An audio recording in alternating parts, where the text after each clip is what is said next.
دی ہے میں اس کی قدر بھی کرتا ہوں، اور انشاءاللہ اس میدان میں جو قدم آپ آگے بڑھائیں گے ہماری ناتواں صحیح لیکن جو صلاحیتیں ہیں ہم آپ کے لیے وقف کرتے ہیں۔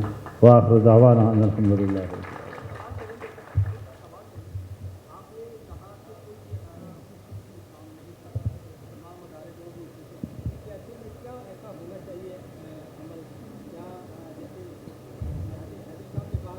کہ نئے الیکشن جو ہیں وہ ہونے چاہیے، تو حل کیا ہے ان سب چیزوں کا اس وقت جس میں ملک اس وقت جو پھنسا ہوا ہے؟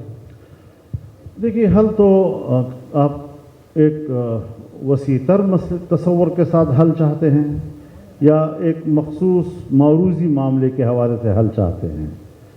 تو مسئلے کا جو مستقل حل ہے اس پہ تو ہمارا نظریہ یہ ہے کہ ملک میں الیکشن نہیں ہوئے، ملک میں دھاندلی ہوئی ہے، یہ اسٹیبلشمنٹ کی اسمبلی ہے جو بیٹھی ہوئی ہے، اس کا عوام کی نمائندگی سے تعلق نہیں ہے۔ یہی وجہ ہے کہ آج اگر ہم نے ایک موقف اختیار کیا ہے یہ عدلیہ کے حوالے سے، تو میرے سامنے تو کچھ تھوڑا بڑا مسودہ ہے میرے سامنے، اور میں تو مسودے کو سامنے رکھ کر کہتا ہوں کہ یہ مسودہ غلط ہے۔ پبلک کے پاس تو کوئی ڈاکومنٹ نہیں ہے، عوام کے پاس تو کوئی مسودہ نہیں ہے، پھر عوام کیوں کہہ رہی ہے کہ آپ نے ان کی بات کو نہیں ماننا؟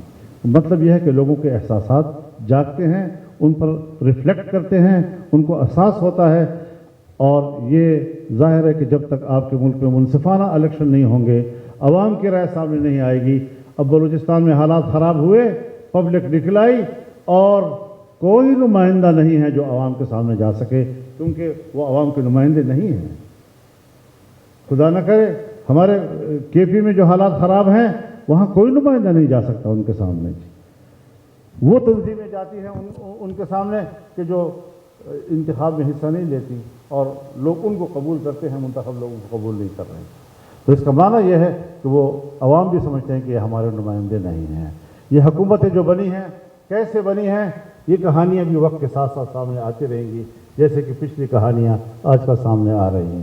تو ہم یہی چاہتے ہیں کہ معروضی صورت میں تو اگر عدلیہ کو خراب کیا گیا، اس کے اختیارات کو محدود کیا گیا، یا بنیادی انسانی حقوق جس کو آئین تحفظ دیتا ہے اس کا دائرہ تنگ ہو گیا، اور جو استثنائیات ہیں وہ دائرہ وسیع ہو گیا، تو پھر آئین جو ہے وہ بیکار ایک دستاویز کی حیثیت رکھے گا، وہ کوئی مؤثر حیثیت نہیں رکھے گا۔ تو اس پر ہمارا یہ موقف ہے۔ اچھا مولانا صاحب، ایک پچھلے دنوں ختم نبوت کے حوالے سے آپ لوگ عدالت میں بھی پیش ہوئے اور اس کو ایک کامیابی کے طور پہ پیش کیا گیا، لیکن پچھلے کچھ دنوں سے بڑے افسوسناک واقعات ہو رہے ہیں کہ لوگ خود ہی فیصلہ کر رہے ہیں، پولیس والے بھی جس کو گرفتار کر رہے ہیں اس کو قتل کر رہے ہیں۔ عمر کوٹ میں تو لاش کو بھی جلانے کا واقعہ ہوا ہے۔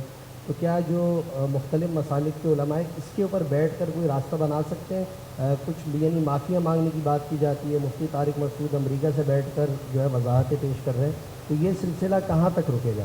جی میں بالکل